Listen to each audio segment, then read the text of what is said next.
Why do 99% of migrating birds travel in a giant V across the sky?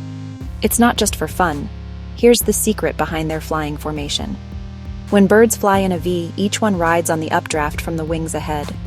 This clever teamwork helps them save energy, up to 20%. The leader takes the hardest spot, but they switch places so everyone gets a break.